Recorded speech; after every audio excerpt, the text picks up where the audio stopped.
Among the pleasures of traveling the main streets and back roads of New England, chancing upon classic scenes and answering the call of random curiosities. And a visit to Bethel, Maine, located in the western mountains of Oxford County, satisfies on all counts. A charming village of about 2,600 people, it's the type of place where it's not unusual to see wildlife wandering through town. And the local Brooks Brothers is a purveyor of Carhartts, not cufflinks. Bethel, Maine is probably best known to Bay Staters as a winter destination. The Sunday River Ski Resort, one of the largest in the East, top to bottom. But today, things get flipped, and it's bottoms up. All right, mount up.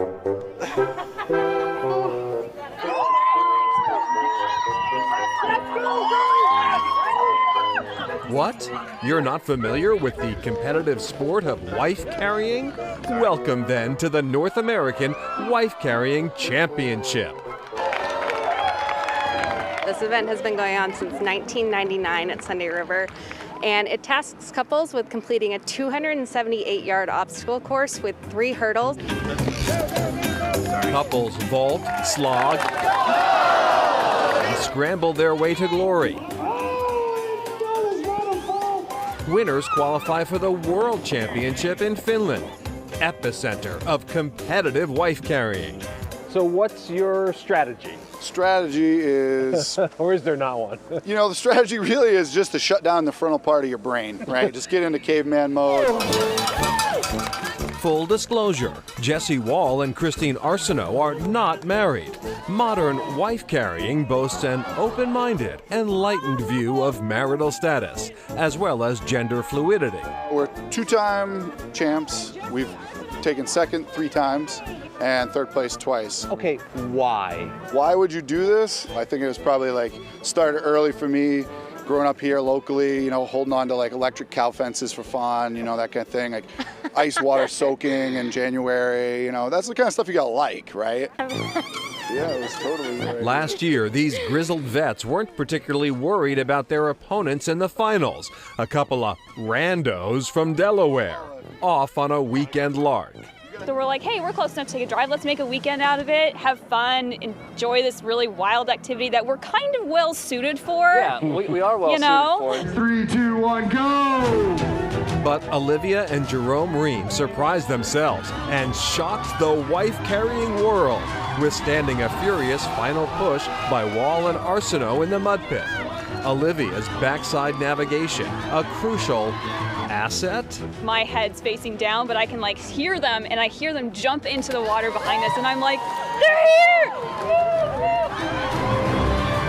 The Reams held on to take the spoils, the wife's weight in beer and 5 times her weight in cash.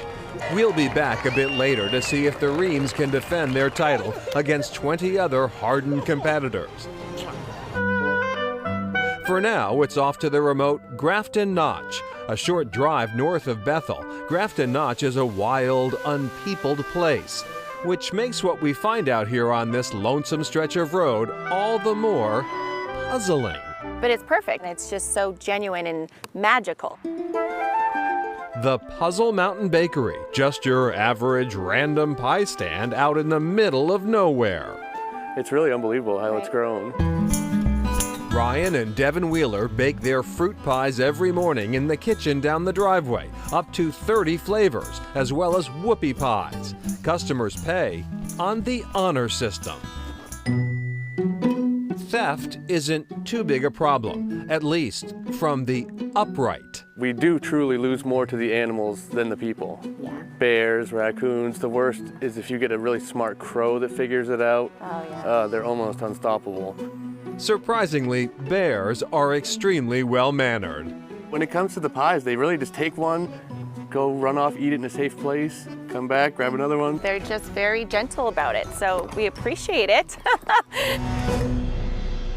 Well, pie-loving skiers at Sunday Mountain might be disappointed because Puzzle Mountain Bakery, like its biggest fans, the Bears, actually hibernates for the season. Not there during the winter. And back to the wife carrying championships, because I know everybody is curious about that. That upside down method of carrying actually is known as the Estonian carry. It used to be that everybody carried piggyback, and then in 1998, the Estonian team came with that upside down method, which frees the runner's arms and therefore revolutionized the sport. That is unbelievable. All right, coming up, our next stop is Out of This World.